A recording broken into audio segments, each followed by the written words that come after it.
Kind introduction. Good afternoon, ladies and gentlemen. For this session, panel discussion, we've got 8 experts on this topic and only 90 minutes. So I don't think you want to hear much from me, and I'm going to keep my remarks very briefly.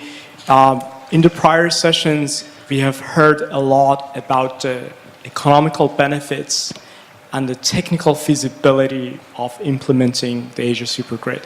We've also heard a lot about the political challenges in implementing it. So for this panel, I'm hoping that we can try to focus on that topic, the last one, on how we're going to resolve the political challenges. I'm going to open up the panel discussion by first asking the panelists who haven't presented yet to first briefly introduce themselves and give their opening remarks, starting with Professor Song from Shilla University. Professor Song, the floor is yours.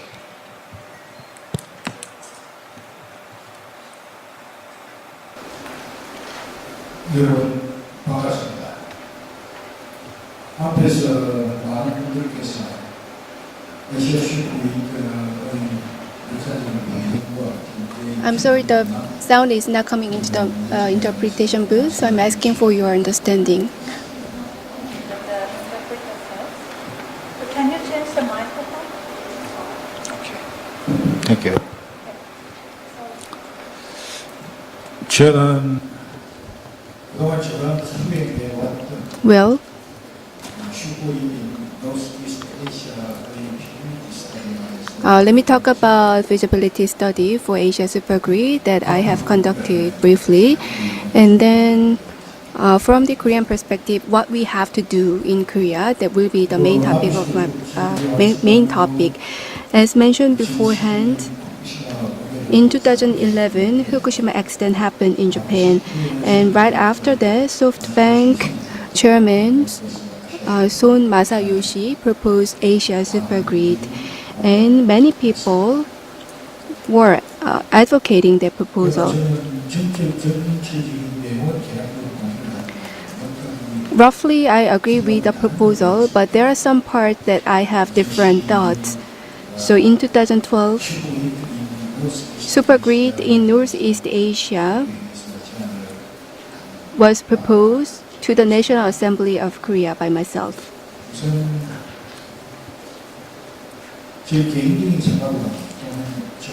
Let me give you my personal idea, and that is shared by my colleagues as well. Supergrid will develop into global network at some point, but at the starting point, to facilitate the implementation of Supergrid as soon as possible, we have to narrow down the participants, especially in Asia. We have to limit the participants into those in Northeast Asia. I believe that can increase visibility of this idea. So the Northeast Asia Supergrid I'm talking about is talking about the participants of Korea, China, Japan, and Mongolia. So participants are limited these to 4 countries because they are close countries in terms of geography. And for policy decision and to secure resources, we need to have a consensus. And I believe it's better for these 4 countries to reach consensus. Because in terms of history and ideology, these 4 countries share many common grounds. That's why I believe that these 4 countries can build consensus. That's the starting point of the Northeast Asia Supergrid proposal I'm talking about. And when it comes to technology, we need to utilize mini-scale renewable energy, and we need to have the device for long-term transmission, and wide area management system is needed, and updated technologies also need to be applied. And that is at the same time our expectation for technology.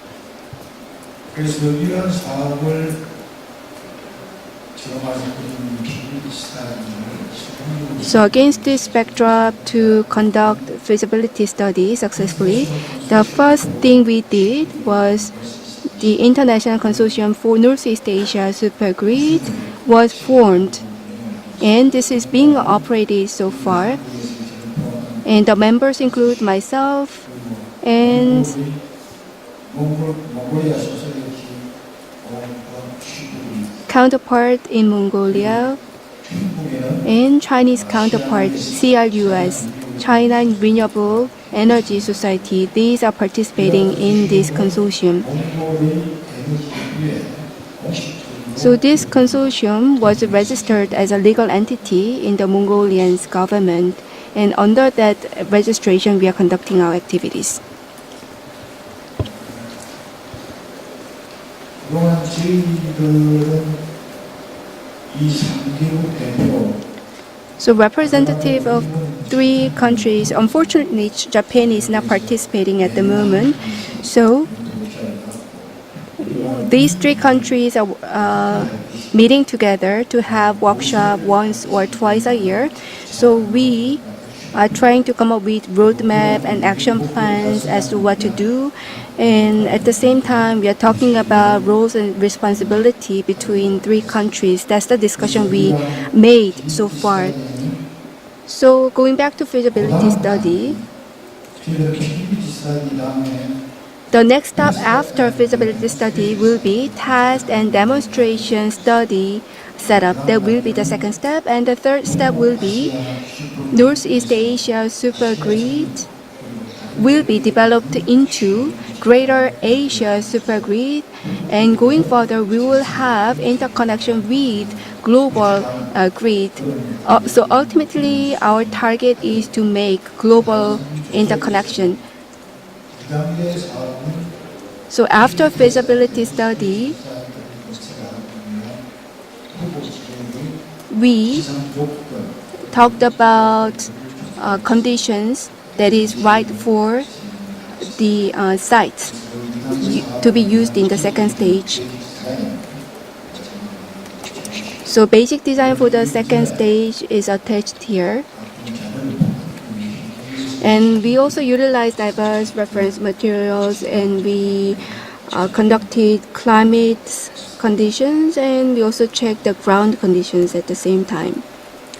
이러한 피비지 스타디가 성공적으로 끝나면 So after the successful conduct of the feasibility study, we will move on to the second stage. And large-scale renewable energy power plant will be implemented. And if this task is conducted successfully, we'll be able to respond to climate change issues and environmental issues, and we'll also be able to contribute to better quality of life, and we'll be able to secure more food and energy, that is basic conditions for human life. And in Korea in particular, as Mr. Kim mentioned briefly beforehand, he talked about dream. Many of Koreans, well, no, all the Korean people have 2 dreams. First, reunification between South and North, and second is energy unification. Because Korea is the only country where the nation is divided, and 96% or 97% of energy is being imported from other countries. And so the only option to address this issue is a supergrid. And as mentioned by the previous speaker, Korea is an isolated energy island, so we need to solve this problem. For that end, we definitely need Asia Supergrid. Through this, I believe we can resolve this issue. Time is up, so I'm in a hurry. Let me conclude my remarks. Thank you very much. Thank you very much, Professor Song.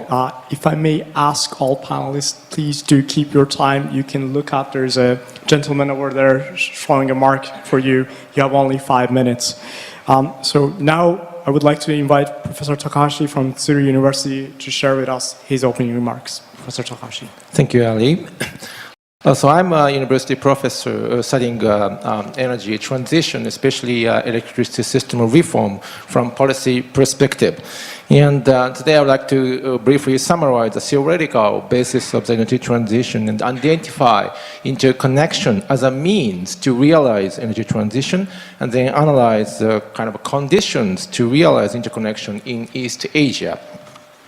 So this is kind of my hypothesis, but many people say energy transition or electricity system reform, and I can explain the trend of energy transition from two driving forces. One is the vertical one, the competition. Competition means liberalization policies.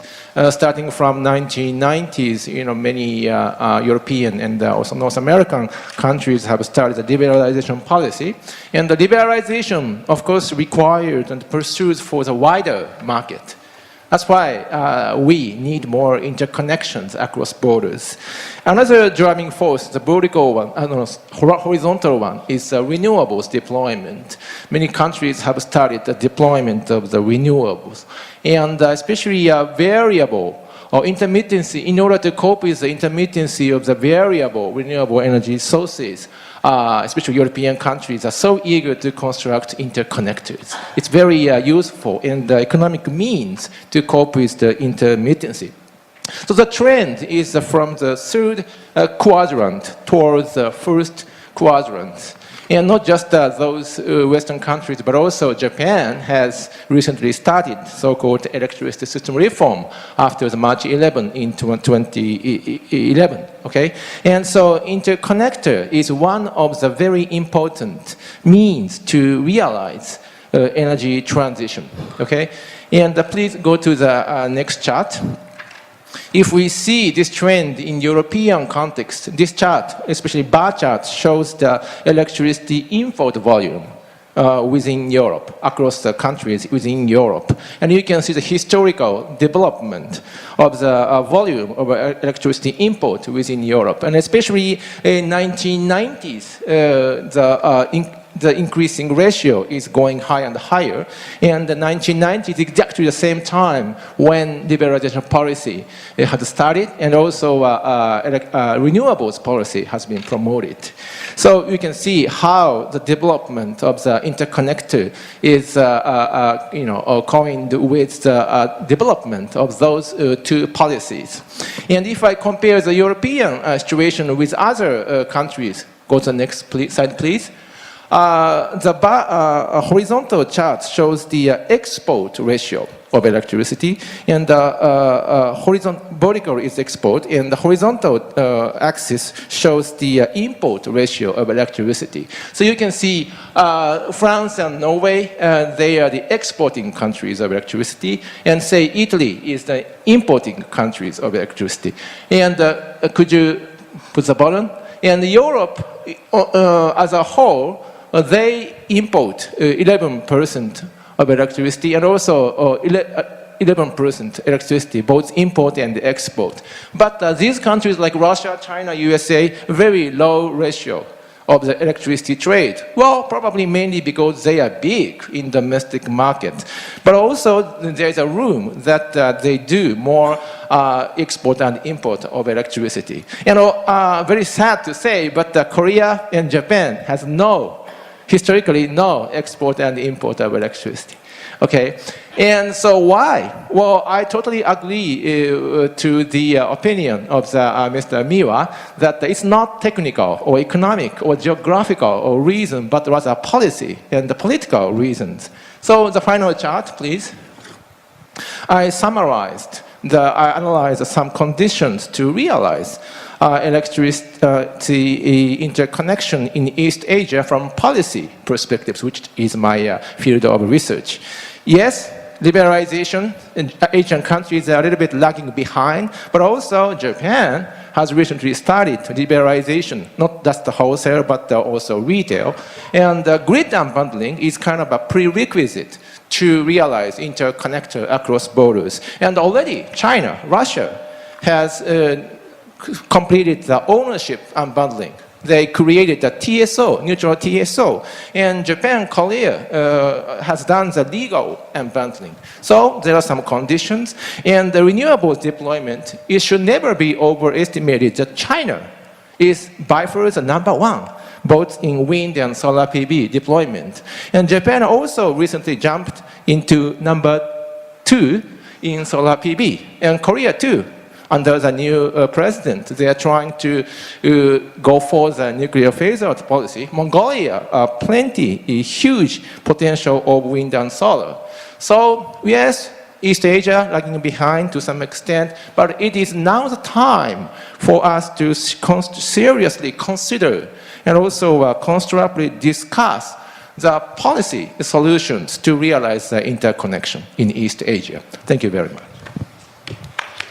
Thank you very much, Professor Takahashi. Now I would like to invite Mr. Leinhardt from EDF to tell us a little bit about the Northeast Asia Power System Integration Project he has been leading on for the ADB. Yes, thank you. I would like first to thank Renewable Energy Institute for invitation, especially Mika Obayashi. I am Philippe Leinhardt from, it's not written here, but it's from EDF, you will see on the slide. And I've been working all my career in transmission, in system and in markets, especially since 2000 when we opened the market in Europe and we had to adapt EDF to the new situation. I have the pleasure to present you some 5 slides only, I will be short, on the strategy for NAPSI, the project financed by EDB and for our client, Ministry of Energy of Mongolia, due to the huge potential of Mongolia that could be exported to the neighboring countries. I am the project director, the team leader of the project. We are at the start of this project. We have done a first workshop in Ulaanbaatar in June, and we prepare the second workshop the day after tomorrow in Gwangju in the margins of Bixpo. Next slide, please. Just a word about EDF very quickly. EDF is a huge company worldwide, responsible industrial firm with social responsibilities. We have a low carbon strategy for the climate first. We are nuclear, we are also in renewable energy, a very few thermal. We respect people inside the company, of course, but outside also when we do project, a lot of consultation with people, and we innovate a lot. We are lucky to have a good R&D, which is working for our project too. Following slide, yes, the following slide is about the project itself. The project consists of 3 master plans. First one is about renewable energy, mainly in Mongolia, to precise the potential of Mongolia. The second is about the reinforcement of the grid inside Mongolia to cope with the potential of renewable energy to export. And the third is about market, power trade, regulation, tariff, and things like this. The contract consists in a support to Mongolia for entering NAPSI discussion with a consensual project and proposal.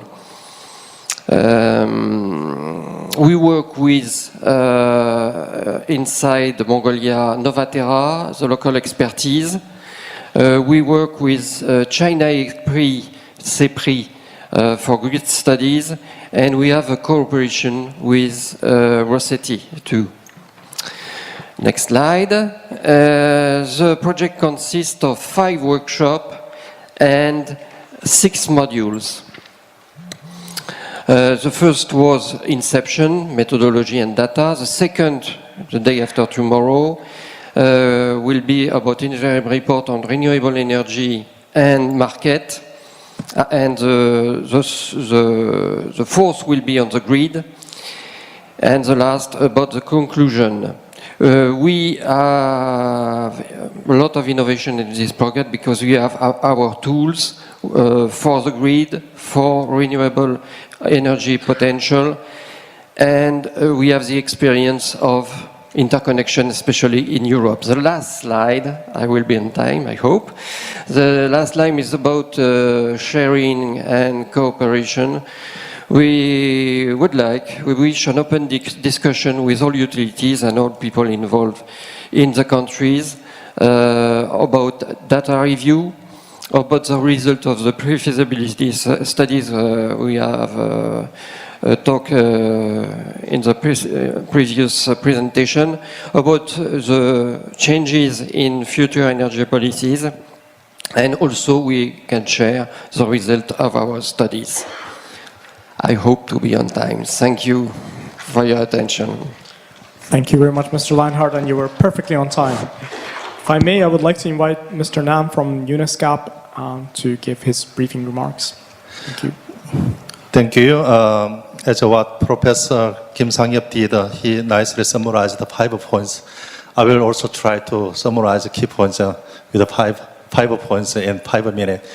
And my first point is, this discussion on power interconnection in Northeast Asia is not new. It has over 20 years history, but we are having quite a different dimension of discussion. One is it's connected with a climate change discussion.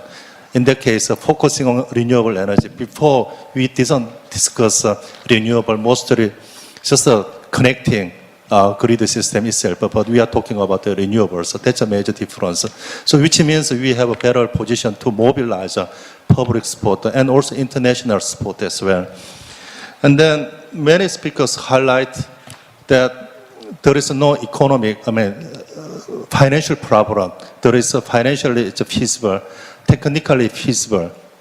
But the only issue is really policy. The gentleman speaker from KEPCO highlighted among the various risk factors, the number one risk factor is policy. So, and then many speakers highlighted the need for creating intergovernmental arrangement, like KEPCO and Ministry of Energy, Chime Do-ji from Ministry of Energy of Mongolia, he also highlighted the need to create intergovernmental agreement. And then also Professor Kim Sang-yeop highlighted that need. He was suggesting to start the agreement right now. In fact, President Putin on September 2016, during the Far Eastern Economic Forum, he proposed the idea is the Asia Energy Superring, and then he proposed creating intergovernmental agreement and then create a working group. But nevertheless, there is no progress yet. And then now we have been UNESCAP and especially UNESCAP and China Electric Council have worked on creating Northeast Asia Regional Power Interconnection Forum. In fact, ESCAP itself with the Korean Ministry of Foreign Affairs has been organizing annual forum on Northeast Asia Energy Security Forum, and we have invited many of you to that forum, and we discussed this kind of option. And then, but nevertheless, CEC, China Electric Council, proposed this idea of Northeast Asia RPIC, Regional Power Interconnection and Cooperation Forum, September 2016, and then that was discussed again December 2016 in Seoul, and last August in Irkutsk, we brought 26 agencies in Northeast Asia together and then discussed this NEA RPIC.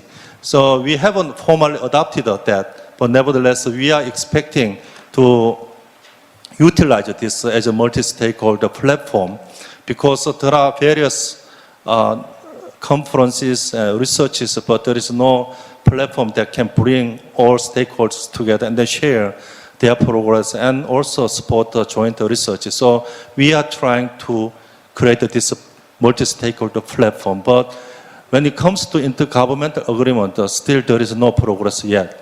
But now with the Moon Jae-in government, already proposals from China and Russia, so hopefully Korean government can join that process. And then in support of this, ESCAP is organizing working group on power connectivity on 13, 14 December in Bangkok. So we are creating new regional and sub-regional working group on energy connectivity. So hopefully this is not multilateral process led by those East Asian countries per se, but hopefully we can make a contribution to that process. Thank you.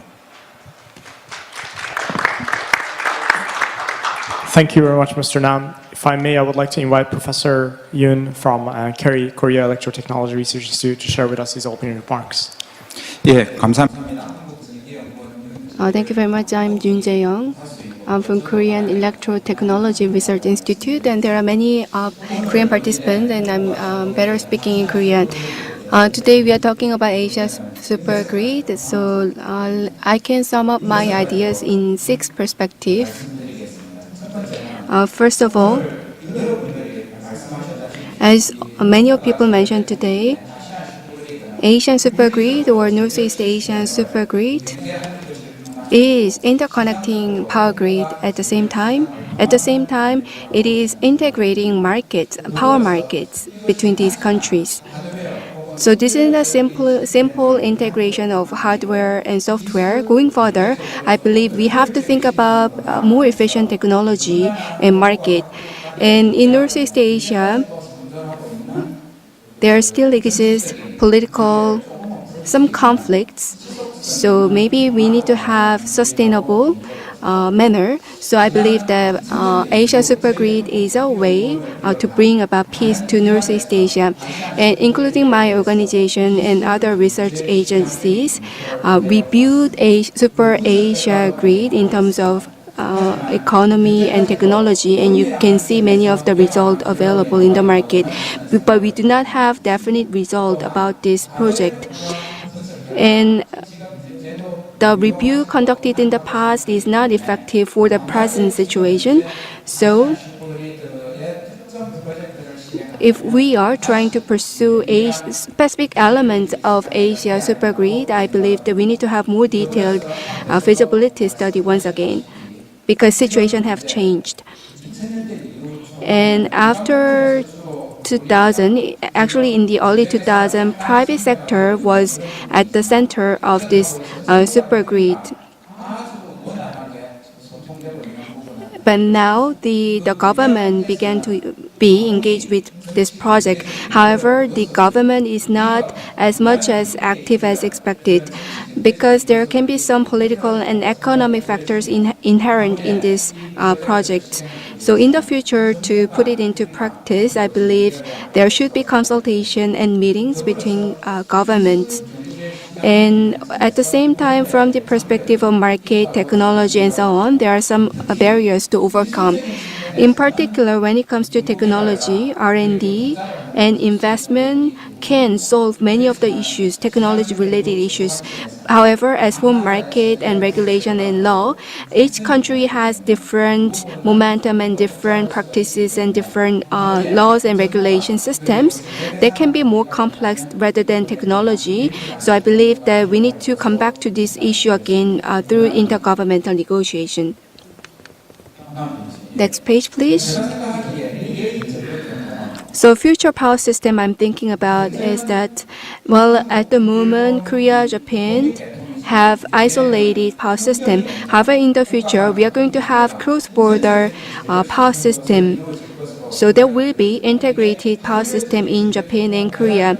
So there will be hardware integration between countries, and in terms of software, ICT technologies will be converged. So the Northeast Asian power system will become one integrated power system based on ICT web. So that is inevitable direction of the future power system. Next page, please. So as mentioned previously, so review study from my organizations and many other agencies analyze Asia Supergrid in terms of technology and market. However, the result of the analysis is not effective anymore. And for future project, we need to revisit this study once again. This is last page. So in terms of technology, economy, and market, there are many barriers and obstacles. So as for technology, we can overcome many of the issues through R&D and investment. But as for economy, in the short term, we will not see economic efficiency in the short term. However, in the long-term perspective, like a currency swap, if we can combine the multinational power grid, I believe that we'll definitely see economic benefits. But energy market system of each country has different practices and different legal system. For that end, the government need to communicate each other to solve this issue. This concludes my comments. Thank you very much. Thank you very much, Professor Yun. If I may, I would like to invite Obashi-san from REI, our host today. So the floor is yours, Obashi-san. Okay, my name is Mika Obayashi, director from Renewable Energy Institute Japan, and then I'm really happy that I could see the excellent speakers here today and share the time with us. I saw the Korean speakers speaks in English, and then French and the Swedish speakers speaks in English. I'm Japanese, so I think that I will speak in Japanese. Sorry. 오늘은 이러로 말씀드리겠습니다. Okay? Hello, my name is Obayashi, and then I have prepared my presentation. So this consists of many contents already shared. So let me share with you my thoughts first of all.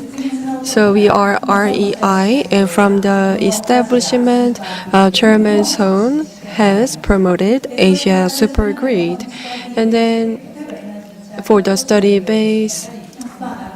We have done a lot of studies in collaboration, and we have opened this kind of international event in order to attract more attention from people. And then today, we have shared many thoughts as well. And then from 2015, China's state grid, China has paid a lot of attention to this, so we could enable expansion.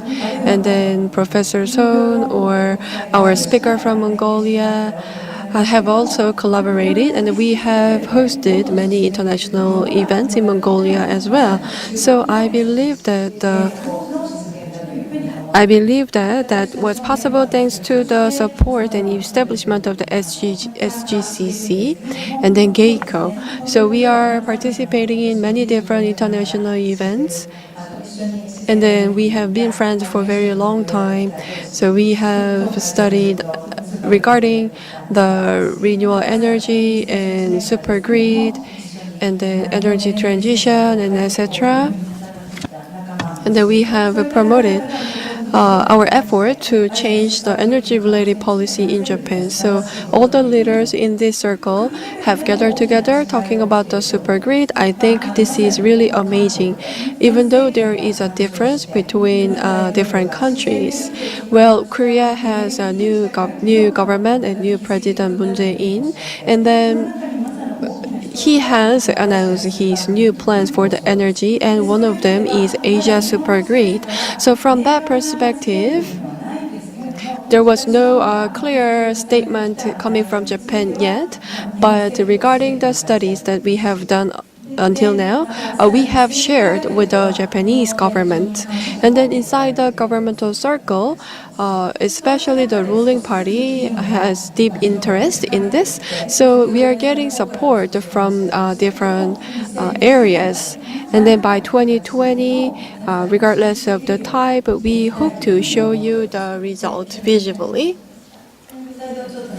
So let's look at the slides together.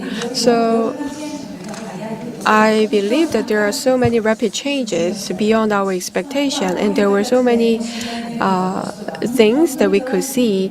The renewable energy source is going down significantly, very straight, and then thanks to the efforts from China, especially, and then the batteries cost. If you look at the data from the Bloomberg Bloomberg, the falling prices and the improving energy density are shown. And then with this, we can establish microgrid. And let's look at the next slide. And then this is about the HVDC. It is now being developed in Europe, focusing on HVDC. So HVDC itself, 10 years ago, was seemed like a very technology that we can see in after a very long time, but we are now seeing this. And then you can see that the HVDC transmission system is expanding, and then the 500 figure may be able to go underwater, for example. So technical issues are now, technical availability is now the reality. So I believe that change is rapid than we expected. So about the policies, well, we are saying that the change is not too fast, but I became really curious. If you look at the examples from the Europe or the US or North America, the changes are now happening really fast. So I believe that we need to make proposal regarding the political thing. That's what we have to do. So if I may, from now on, I'm going to pose questions to the panelists, starting with Professor Zhang, who we heard his presentation earlier. I think after all the presentations you've received today, probably the audience is already fully convinced of the technical feasibility and the economic benefits of Asia Supergrid. So I'm fairly sure that you don't need more convincing. Having said that, I think my role as a moderator here will be to play a little bit of a devil's advocate, basically pose the tough questions that we need to address to make sure we can realize that. So Professor Zhang, in your presentation, you showed us the Korean government target by 2030 to build out the share of renewable energy, electricity generation to 20% by having solar and wind in total have about 50 gigawatt, roughly half of the installed power generation capacity relative to demand. I have two questions for you. First one is, if the Asia Supergrid cannot be implemented by 2030, is it possible for Korea to achieve this target? So is the 20% renewable energy generation or 50 gigawatt of solar and wind by 2030, is this feasible if there is no Asia Supergrid? And then the second question is, I want to hear your answer first, and then I'll come back to that. If you could please briefly, maybe in 1 or 2 minutes, answer that question, that would be great.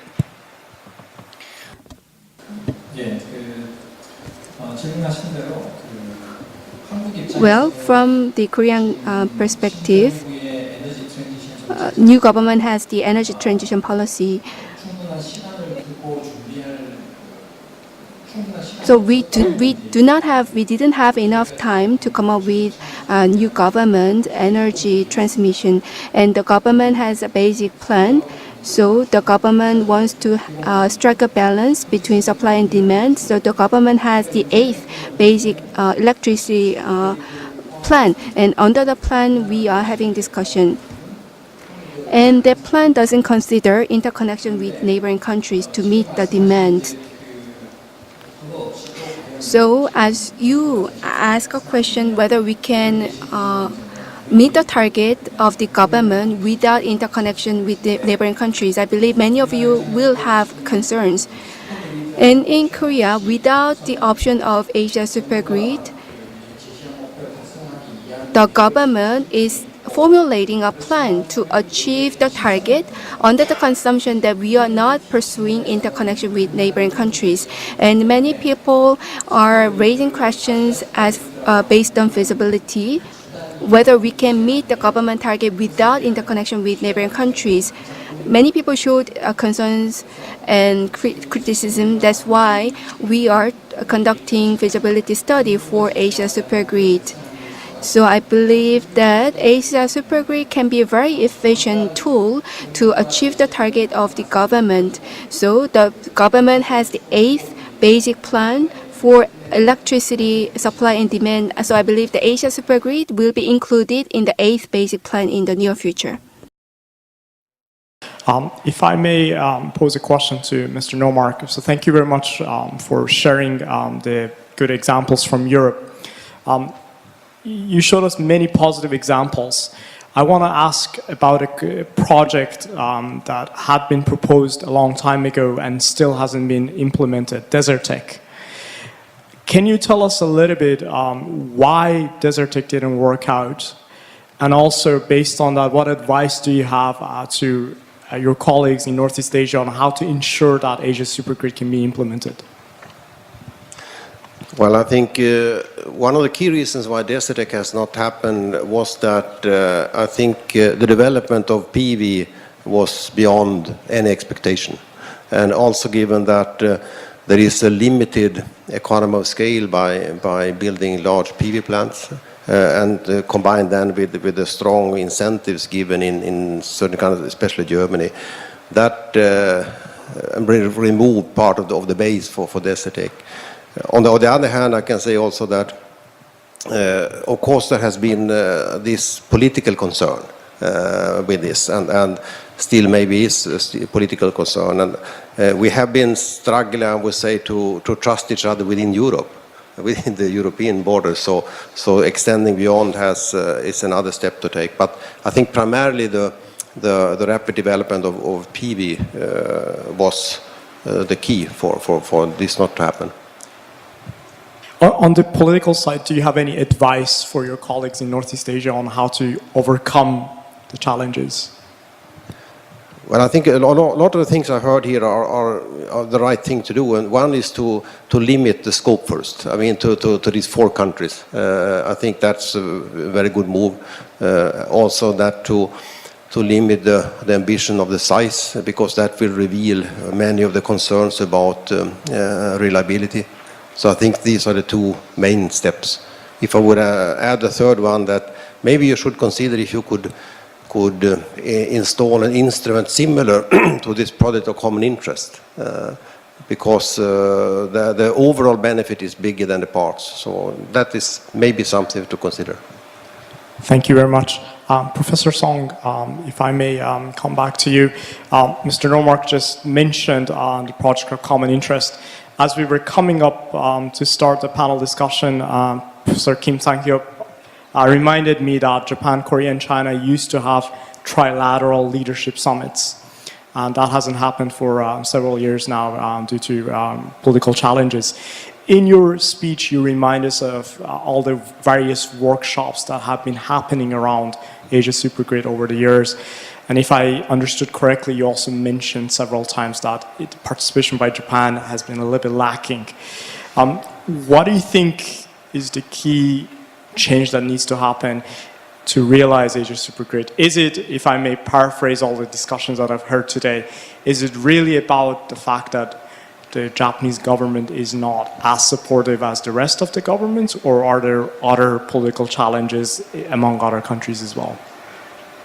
I know that's a very loaded question, but is it really, if I may be very blunt, is it really all about just the Japanese government? Or are there other political challenges among the stakeholders, the main 4 countries, so Korea, China, and Mongolia?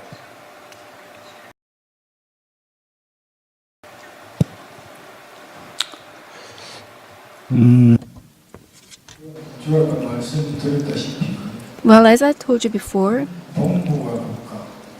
Northeast Asian countries, including Korea, China, and Japan,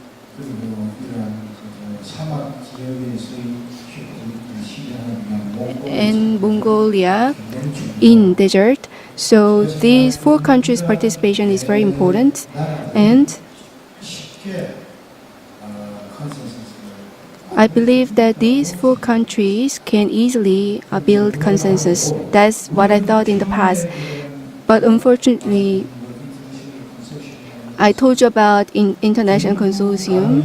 That's not the intergovernmental agreement. Rather, it's an individual or organizational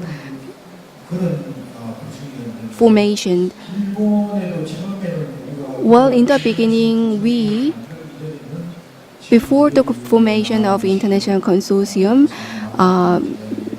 the MICA with MICA, we had a very close cooperation before the formation of international consortium, but Japan couldn't participate in the consortium. And methodology of feasibility study and the structure. As for the structure, Japan's perspective was a little bit different. And if you ask me why, well, personally speaking, to have this large international project, I believe that every stakeholder needs to be on the same page. They need to realize the need of the project. And they need to agree on something that they can agree on. And as for some disagreement, they need to understand to narrow down gaps. By doing so, I believe that we can reach a consensus. And what's also equally important is the intergovernmental agreement. And at the same time, we need to secure finances and financing.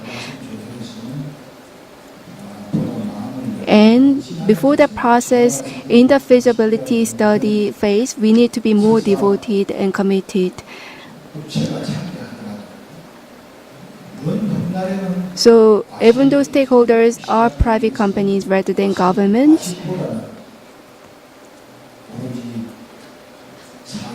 we need to care about society and human society. So we need to be more committed to the for the contribution to the human well-being. And for countries, the reason why 4 countries are not cooperating well, I do not know reason, and I do not know the situation in Japan. Thank you very much, Professor Song. If I may stay on the same theme, so Professor Takahashi, thank you. You shared with us very interesting statistics around power trading and also how the conditions are right for implementing interconnection in East Asia. One thing, if I may pick on, so staying on the challenges with Japanese partnership, would you be more optimistic given that now Japan is planning to unbundle the grid companies by 2020. So post 2020, if I refer to the maps that were shared today, so for example, if the landing point is going to be around Matsue, so do you think maybe the independent Chugoku Electric Power Grid Company or Kansai or whichever one it happens to be in the region, do you think they will be more interested in this project after 2020? Or maybe to simplify it, do you expect that post-2020 maybe Japan will be more receptive? Yes, I'm a Japanese national and also I'm a political scientist, so I feel obligated to answer to the question that one of the major problems that would hinder the development of interconnection is probably Japan side, Japanese government problems. And I basically agree that Japan is one kind of a problem which hinders the development of the interconnection in Asia. I can probably classify 2 reasons. One is the policy reasons, which I classified on in my speech.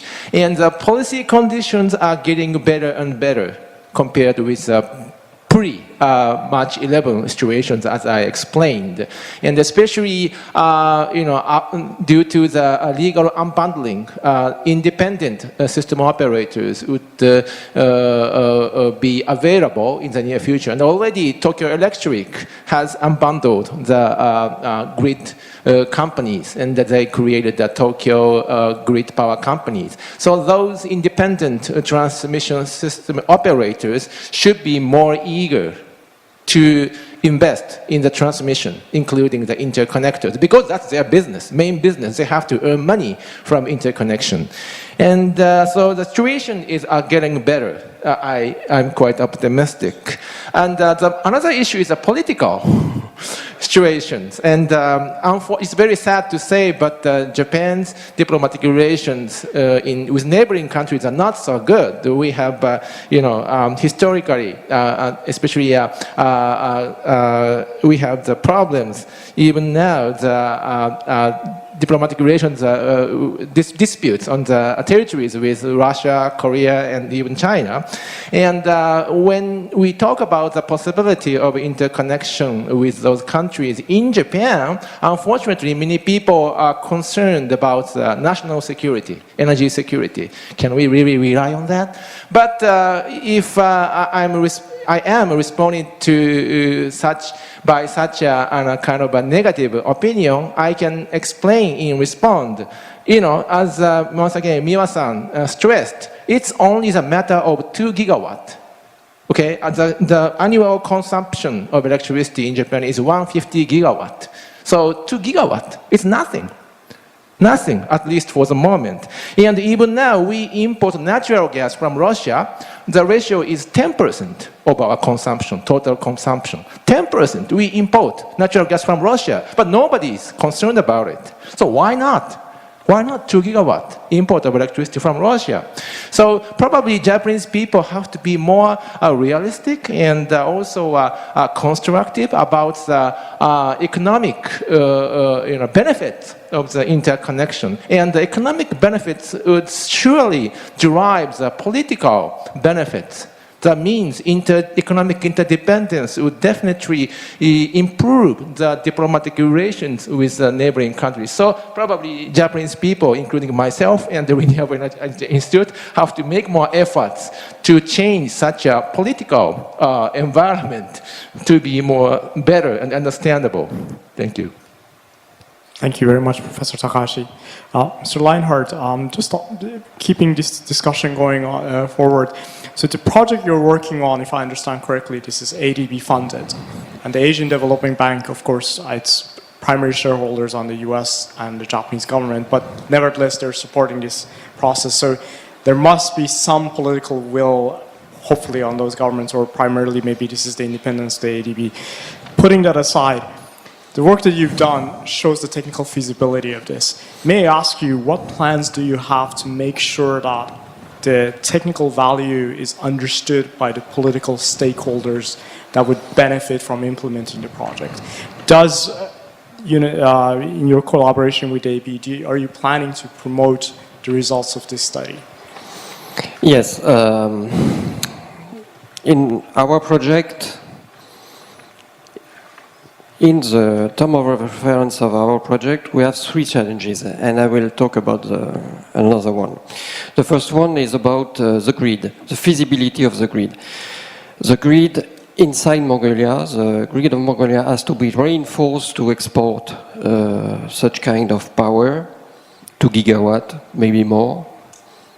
Can do a lot, Mongolia. The feasibility of the interconnection, you have seen some slides. I'm very optimistic because the submarine lines are not so long and the depth of the sea is not very important. So I think this first challenge we will overcome. And the second is about the potential of Mongolia, of renewable energy in Mongolia. We have done some studies, and the first result shows that the best side in wind and solar in Mongolia are the same. So, and they are rather in the south of the country, and they are close to the interconnection line we intend to build. So we are optimistic for this challenge too. About market, we have to demonstrate that the cost of the infrastructure will be under the benefit we can have from the market interconnection. And the first results show that if we would have had 2 gigawatt, we have chosen 2 gigawatt. It's a coincidence. A lot of studies are on 2 gigawatt. We started with 2 gigawatt. And the first result shows that the benefits are superior to the cost. So we are there very optimistic too. But for me, the main challenge, as many people said, is the political challenge, because we will have to renew the regulation of each country in order to be able to be allowed to trade power between the different countries. And we will need also, I think, policy about CO2 emission, a pricing of CO2 emission that could be the best booster for economics benefits, calculate the benefit of the market, and also a good signal for the investors and the customers. Thank you very much. Mr. Nam, if I may ask you about, so UNESCAP is taking a very positive view of the Asia Supergrid project, if I understood your remarks correctly. Are there any efforts underway to link the benefits of Asia Supergrid in the context of the UN Sustainable Development Goals, the SDGs? The main reason I pose that, if I understand correctly, the Japanese government is very, very keen on ensuring that it contributes to meeting towards the SDGs. So I'm wondering if there is an opportunity for the UN to try to entice the Japanese government by looking at this from the SDG angle to sort of lessen the political resistance to adopting the support for Asia Supergrid. Thank you for giving me a good tip. Connecting this with SDG. I mean, for UN level, before SDG on energy, we had a sustainable energy initiative focusing on 3 dimensions. 1 is energy access, and 2 energy efficiency, and 3 energy renewable energy. And then when it comes to sustainable goal on energy, we have also same elements: energy access, energy efficiency, and renewable energy. But now the Northeast Asia, I mean, I see these converging views starting from President Xi Jinping in September 2015, calling for global energy interconnection, and then 1 year later, President Putin on East Energy Super Energy Ring, and then now President Moon Jae-in, also, when he went to Vladivostok, he also spoke about this.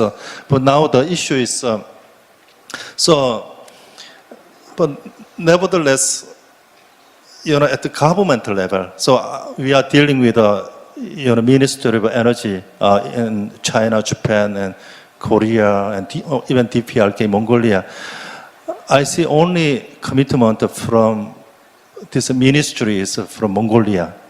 But still speaking with the Korean Ministry of Energy and China National Energy Authority, we had a Chinese government in our process, but the level of commitment from this ministry is still relatively weak. So in that sense, now we have a growing consensus within the private sector, those power utility companies. So in that sense, I see really the important element is political leadership. So we have a bottom-up process, but we do need a political leadership from political leaders.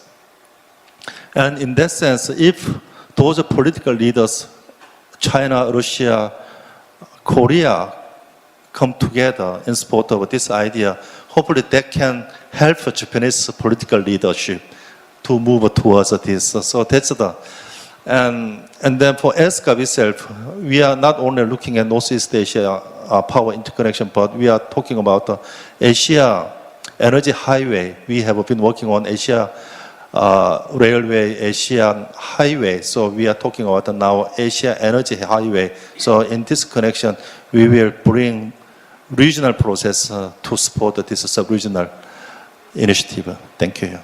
Thank you very much.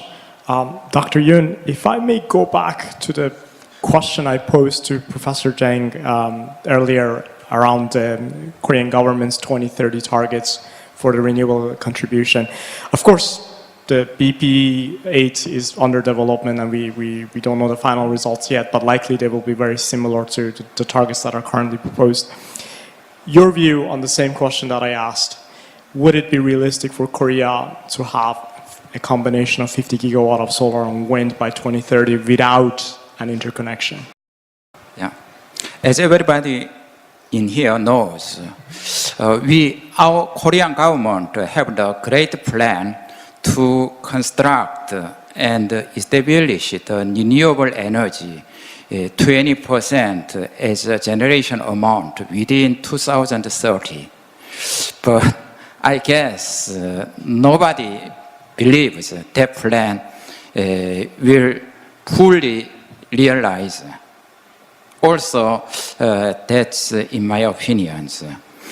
Everybody agrees the renewable energy, which positive on environmental impact, will be increase and increase. But the realization methodology is quite different in each opinions. Now, I am not government official, but our government will have the plan to construct a very big wind farm generation plant in east and west side coast, I mean. But I think our country, Korea, basically have a very poor natural resources and very low availability, I mean the capacity factor. Solar average capacity factor, I mean availability, is about 15% per year. And the wind farm is about 23 or 25%. So maybe I guess more than 60 gigawatt renewable energy sources will be necessary. So we should make a great effort to realize these great plans. It's my personal opinions. In addition to this point, I would like to say, as I mentioned before, we have great bottlenecks to realize Asian supergrid. I think if I somewhat specifically talking for that point, basically, in Japan case, there are 10 power utilities worried about to lose their market, electricity market, so they cannot join in this workshop still now. Only private sector, SoftBank join. So that is my opinion. And in Korean cases, as I talked about this point, we will increase more and more renewable energies. But the final target, whether or not realized, nobody knows that.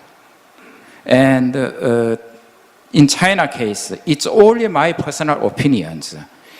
They want to be the center of the Asia. But in my opinion, that is a very, very dangerous thinking. So they should share their leadership to neighboring countries. That is the core thinking to realize these great plans. And finally, I have thinking. Asian supergrid, it is necessary to be very high investment cost. And within short terms, there is no economic feasibilities, I think, because even though there is no generation plant, there is a very big transmission corridor through the submarine cables. The investment cost is very high and high. So we considering the environmental impact,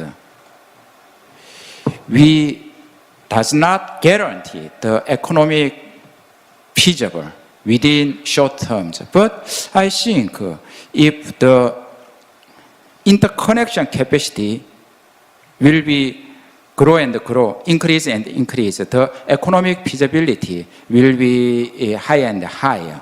I think 2 gigawatt is very, very small capacity compared with neighboring countries' total capacities. For example, our Korean case is totally more than 100 gigawatt, and Japan is more than 250 gigawatt, and China is 13 or 15 times larger than Korean cases. So if we don't consider the energy security, I mean the political reason, we should increase the interconnection capacities. It's core opinions to realize this great plan as an economic basis. Thank you.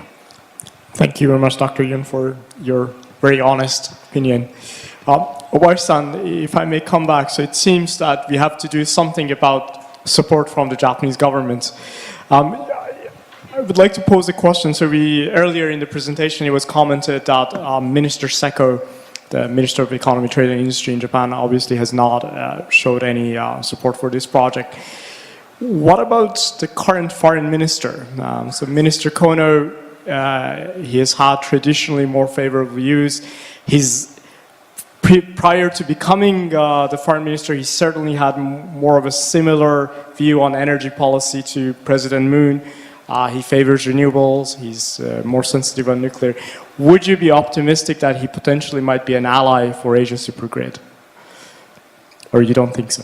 That's fine as well. まず河野外務大臣の話をされていると思うんですけれども、So I think you have asked about the Foreign Minister Kono. ムン大統領と同じようなお考えをお持ちだというふうに思います。で、ただ I believe that the minister has similar views as President Moon, but I believe that the ruling parties also have to share the same thoughts about making a shift when it comes to the energy. But there are many discussions, and our energy goal by 2030 is to increase the proportion of the renewable energy to 30%. So non-fossil fuel should account 40%. That is our goal by 2030. But 3 days ago, there was an international conference organized by our institute, and then there were the political leaders. They said that they will not increase the proportion of the renewable energy to 24% only. They said they will increase even further. And I believe that this is really positive and optimistic. And then we are seeing progress in Japan, which is and then if you look at the Kyushu region, which is the closest area from Korea, 76% was met by PV, and then 86% by renewable energy. So we believe that when we talk about Asia Supergrid only, we may see importing the energy from China or Mongolia only, but I want to highlight that whether it is 3% or 4% or 5%, we can export energy from Kyushu to Korea, and if that is possible, I believe that we will be able to produce more renewable energy. So we have the top class, the hydro production related capabilities, which is about 25 gigawatt, and then it is not easy to utilize this technology, of course, but I believe that by using the renewable energy, or we can utilize renewable energy more. Even though they said that our effort is weak, but it is not that weak. And when it comes to the fossil fuel related power plant or nuclear power plant, we have the system that they will use the transmission before other resources. However,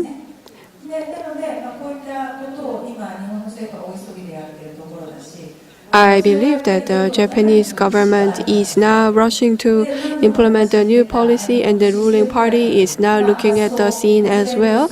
And we have repeatedly said that the power generation and transmission and then separation between the two started last year, because Kyushu or Shikoku are thinking of separating these two, and then our goal is to achieve by 2020.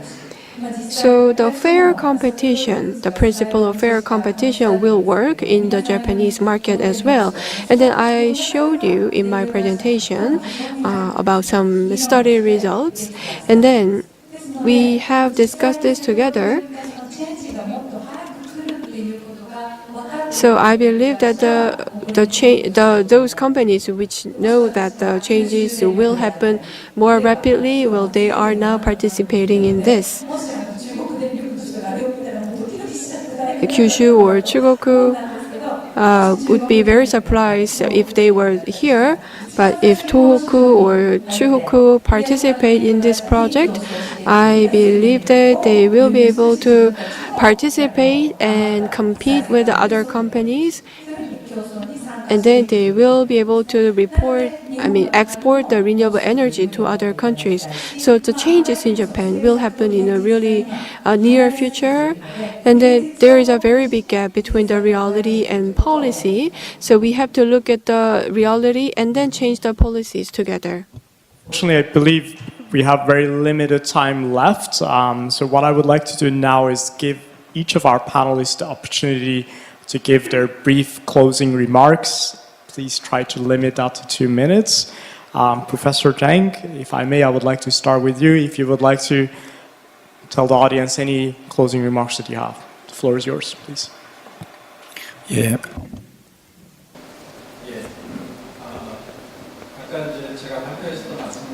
As I told you in my presentation beforehand, as actually it was shared by keynote speech, we have done this effort more than 10 years. And as for some supergrid initiative, we were at almost final phase, and it was failure. But then, from the perspective of practical implementation, I believe Asia Supergrid is a very good opportunity for Korea. And KEPCO is really active and supportive, and I hope that all the people in this room will also join hands so that we can enjoy the benefits of supergrid in Asia region.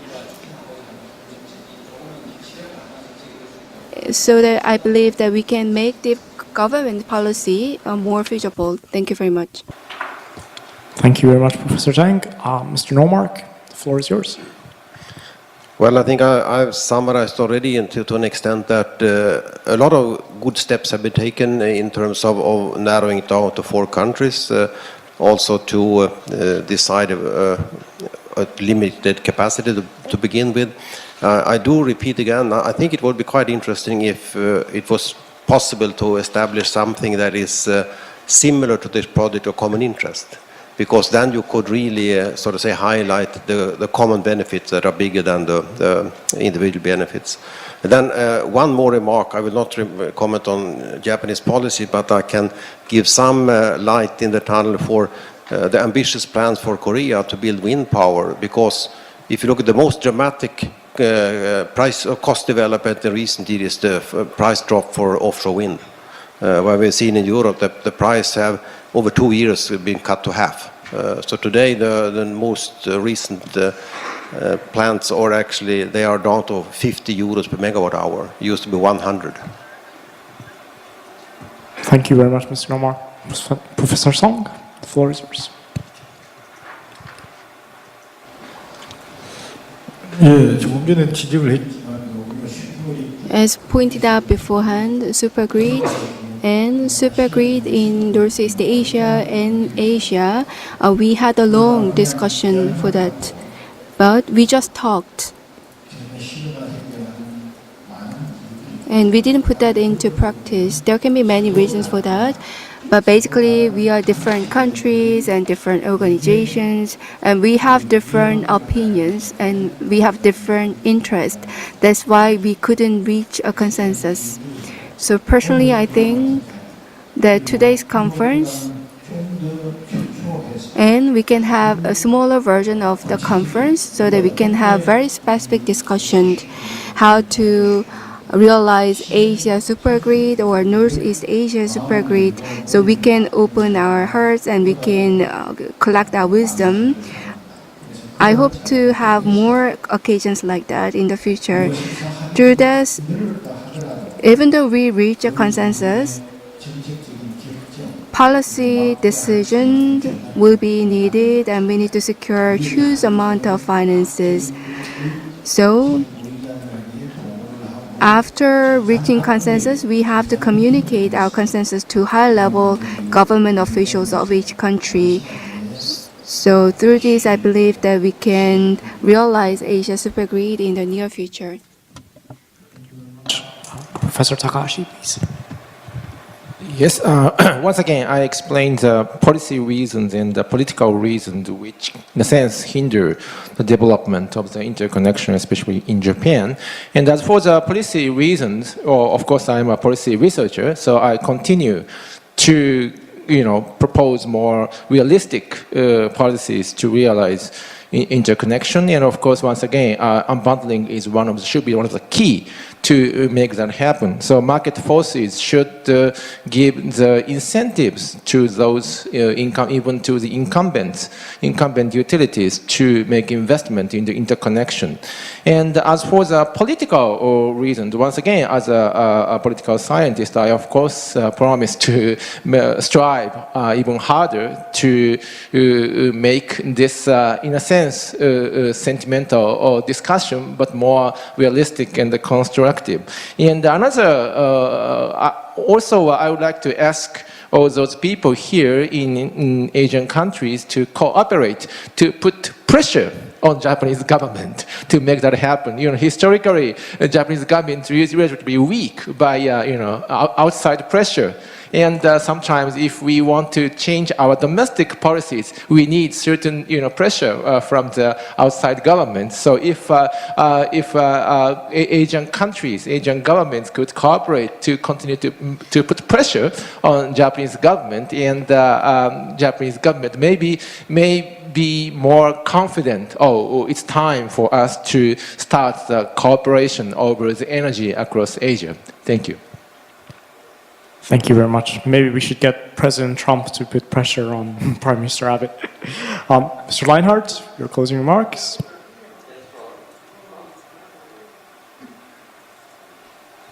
Yes, as a conclusion, I would refer to my experience of Europe. Interconnection in Europe was a long story. It started 60 years ago with liability. We made interconnection lines for liability first, liability of the electrical system and stability of the system, and for economic optimization too. Then we develop interconnection, and we use interconnection for market, for trading power through all Europe.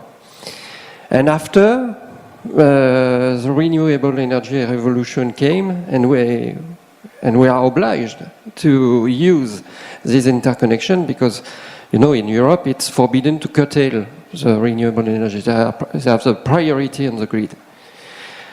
So all this is a long story, and for NAPSI, we have to do the same, the three topics at the same time all together. So it's a big challenge because it's short time to integrate these three topics.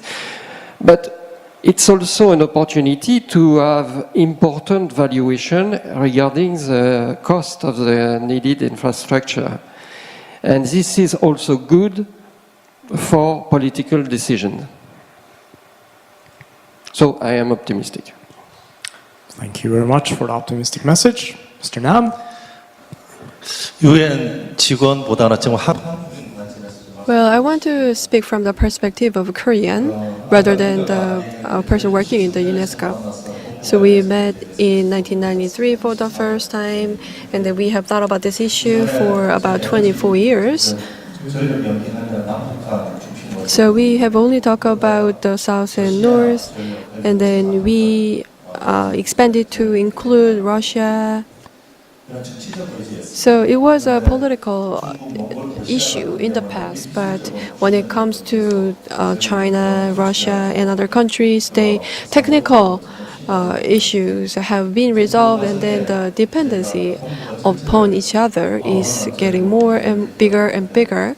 So we are talking about covering all the Asia and then Northeastern Asia as well.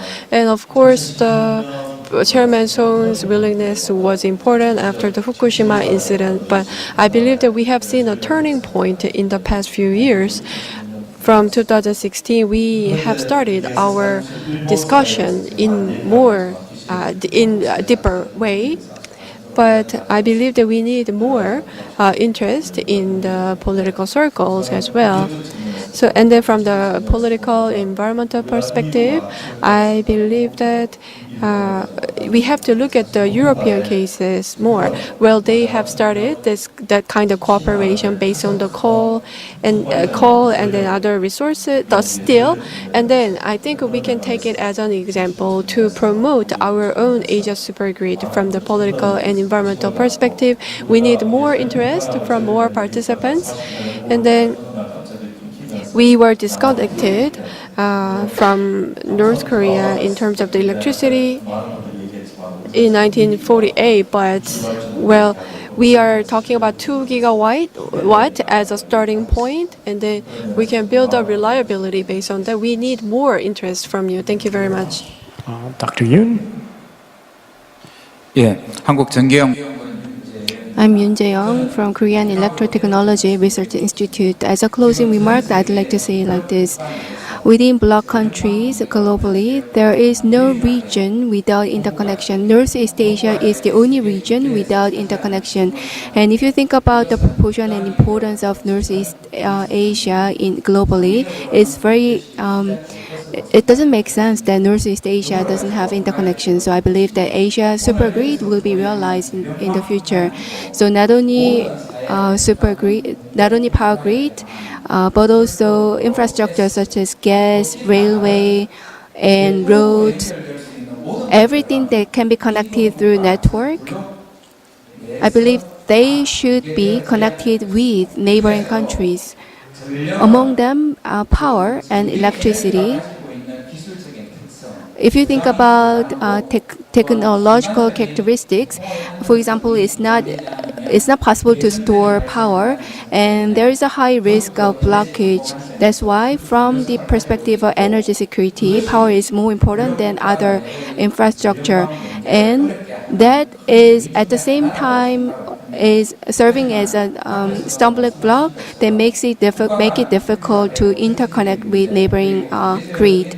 But if we can validate economic feasibility of interconnection project, I believe that we can realize, and I believe it will be feasible in the future. Thank you very much.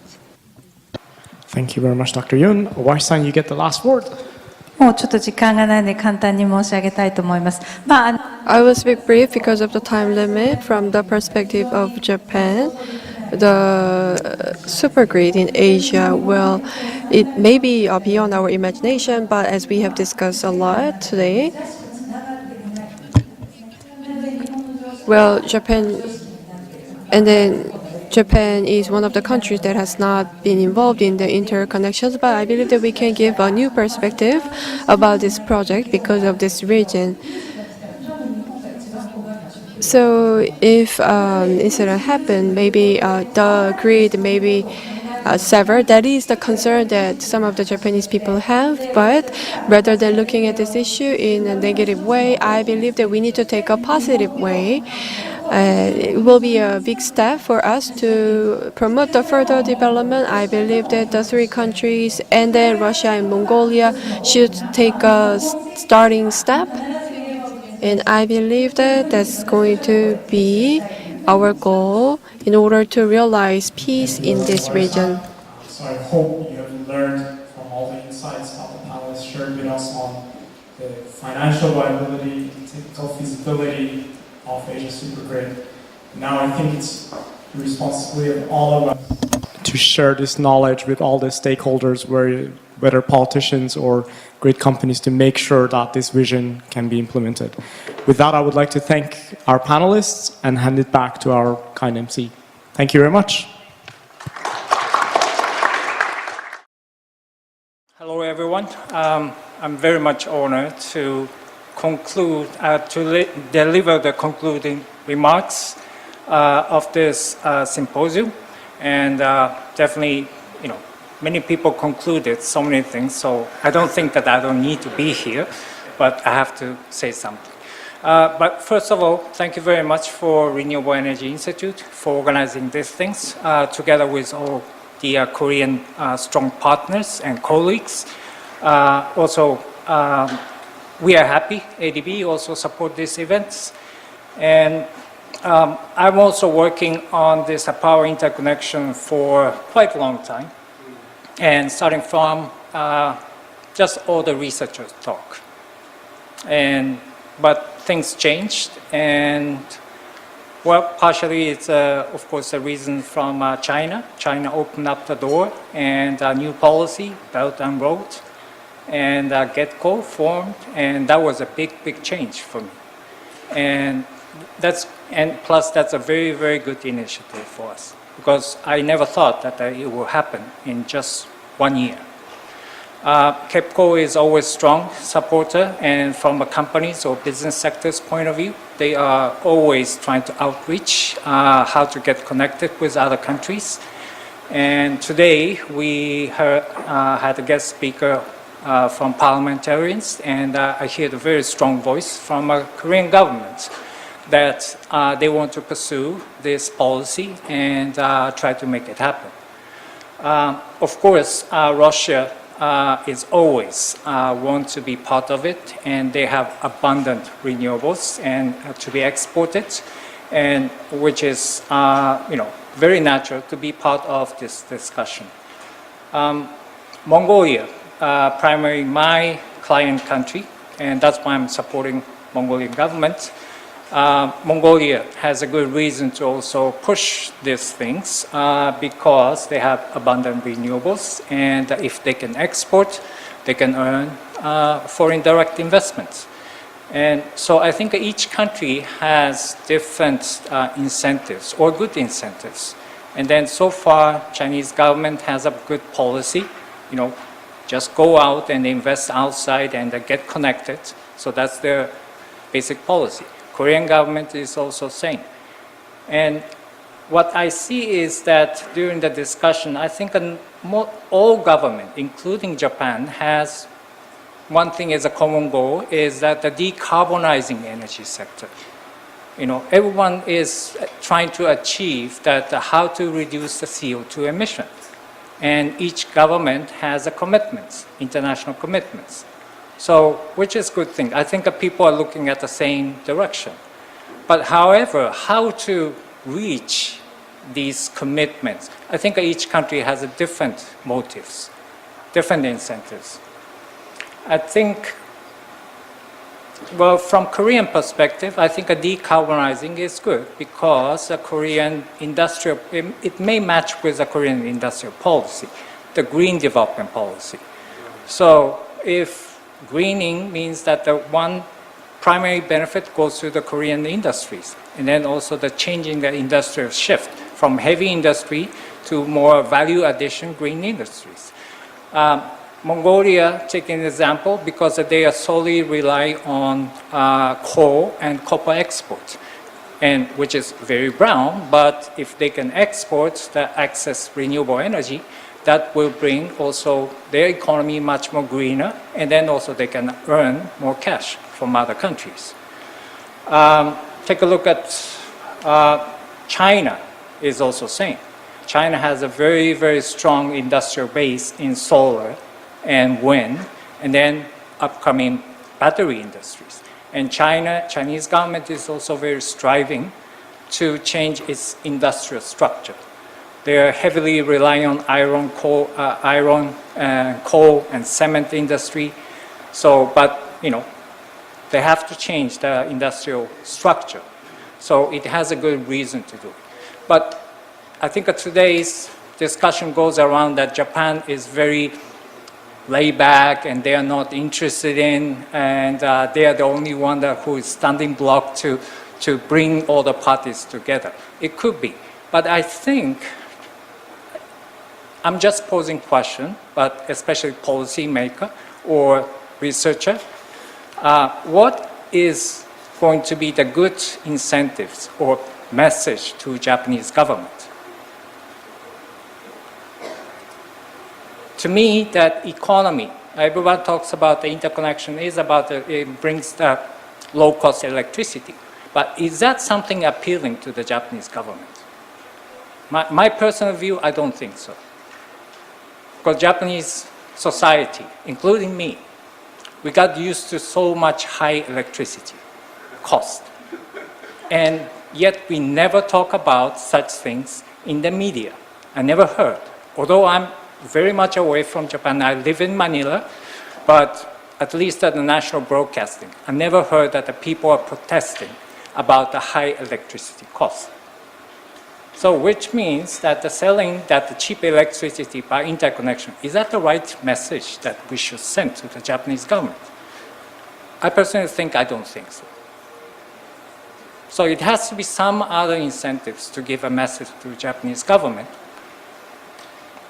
I think I think Sang-min, you mentioned that some, carbon trade, for example.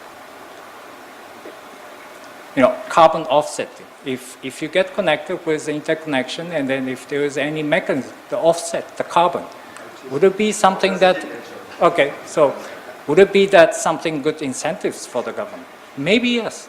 But my point is that if we want to bring a Japanese government on board, we have to push the right button. And then I think a cheap cost electricity, I don't believe it. That's the right button to press. So that's one thing. And then I think also, I believe Ministry of Economic and Industries, energy and industrial policy is always hand in hand. So like Korea is quite obvious. They want to go green because they want to foster their industry. Same for China. But how about Japan? Is that what Japanese government is doing? In one sense, they are doing in the very small market in Japan, but they are not yet going out. Or they thought that maybe it's not a good idea because they're already losing competitiveness against Chinese manufacturers. So doing the business outside on renewables, selling that argument to the Japanese government would not be the right, maybe, message. But again, I'm just posing the question. So if anyone in the room can do this type of policy analysis, would be very interesting. And my second thought of today is that except Japanese government are interested in get connected, my advice could be, why don't you get connected first without Japanese government and show the result, show the evidence. If there is any evidence, I think that it's going to be much more stronger than that all the people talking about in the room. It's there. And then people see that there is no security issue, people are working very friendly, there is a clear rule how to dispatch, and yet, having all the good result out of interconnection. So you all guys said that the 2 gigawatt is nothing, okay? So let's get started. And at least Korea, China, Russia, Mongolia, they said, oh, okay, we are okay. And transmission company, State Grid is there, KEPCO is there, so why don't you guys get connected? So that's, my feeling. So probably better not to wait Japanese government to step in, rather get started. And maybe that is also gives the different signals to the Japanese government in that sense. So I think that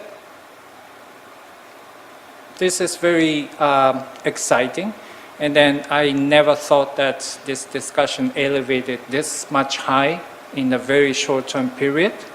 So I hope that I can still get involved in this discussion, and whatever ADB and like other international institutions, like a non-means institution, UN ESCAP, can help your initiative. What I want to say is that please take advantage of us. We are waiting for to be used, okay? And whatever ADB, stamp, or UN ESCAP say something, that gives something different. So just use us. So that's, I think, all what I want to say from this half-day conference and discussions.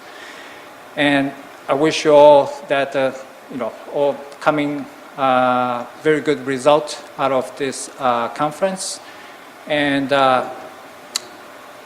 lastly, I just wanted to say a thank you to the Black Box, the interpreters. Thank you very much for your hard work. And I'm sure that you've been tired in the box in the very condensed air. So you can, in the 10 minutes, you can get out from here and then have a good, have a fresh air. So thank you very much. And I'd like to return the mic to my MC. Thank you.